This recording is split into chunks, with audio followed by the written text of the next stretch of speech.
Let's get into the exciting world of P-traps. Why not?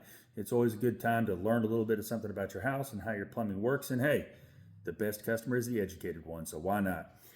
What I have right here is a 2-inch cast iron P-trap. It is a good example of one I happen to have in the shop in order to show you what I wanted to talk about today. A P-trap is nothing more than a plumbing fitting or a series of fittings that are designed to trap water inside of the sewer system to keep from sewer gases downstream, because this is upstream, from the sewer gases that can be downstream from escaping back up into the building or the home. You do not want sewer gases building up your home. Not only do they stink, but they're also toxic and they're flammable. And you don't want either one of those inside your home or building. So they invented this.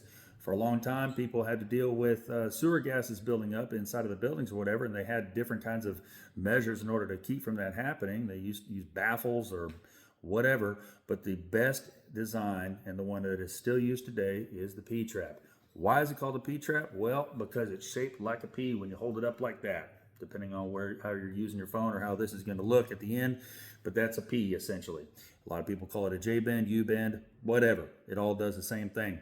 All it does is trap water, and it traps water between this part here and this part here. This is called your top dip because this is a dip, and this part is called your weir.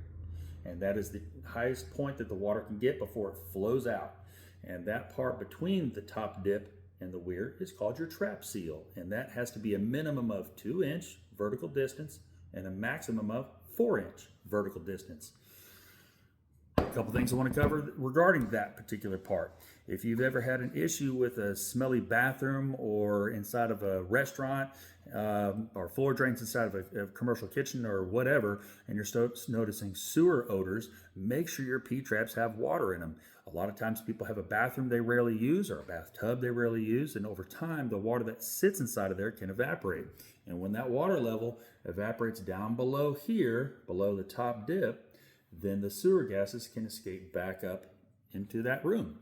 And you want to be able to stop that. So pour water down in it. Make sure that your P-traps have water in it. If you have a fixture that you rarely ever use, but you don't want to have to remember to put water in it, pour mineral oil down there. Mineral oil will not hurt your drain system and will take a heck of a lot longer to eventually evaporate. And that's a pretty good solution to that. Another thing to consider, and I drew a nice little graph here of how things work on a traditional kitchen sink that's located on an outside wall. And if you have an island sink, same setup, just a little bit different orientation on a couple things here. But what you have is we'd have your kitchen sink right here that would drain down into this P-trap, okay? Flow through here into this T, and the top part of this T is the vent stack. The bottom part is the soil stack. The water goes down through there into the soil stack. What you have right here is called a clean out. Most people that have a kitchen sink that is located on an exterior wall, they usually have a clean out down below where the kitchen sink drains. And that is in order to clean the drain out with a cable or a hydrojet or whatever. So if you are using your kitchen sink and it starts to fill up with water, turn the water off, go outside, open up that plug. And if you open up that plug, if you're able to do it, if it's able to be removed, sometimes they're not, but if you're able to remove it and you see a bunch of water drain out, including the water from the sink drain out, that means that you have a clog between here and here. And that means you need to either rent a machine or call us, because we are the drain experts and we can definitely go there and take care of that for you with a warranty, of course.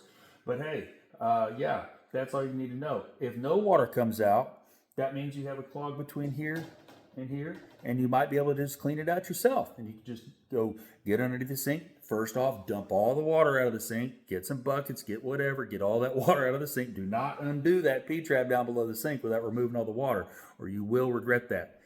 Get all the water out of the sink as much as you can, stick a bucket underneath, drop the P-trap out of there, and maybe stick a coat hanger or something in there, see if you can clean out, or maybe have some potato peeling, some rice, something down in there that clogs it up.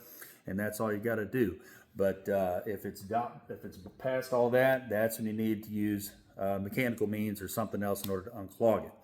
But anyways, yeah, that's a pretty quick description, down and dirty, on how P-traps work. They are essential in the plumbing industry, essential in plumbing, and you want to make sure to have a correct one below all your fixtures, or else it's going to smell pretty bad and just not going to be good. So anyways, hope that helps. Y'all have a good one. Thanks for listening.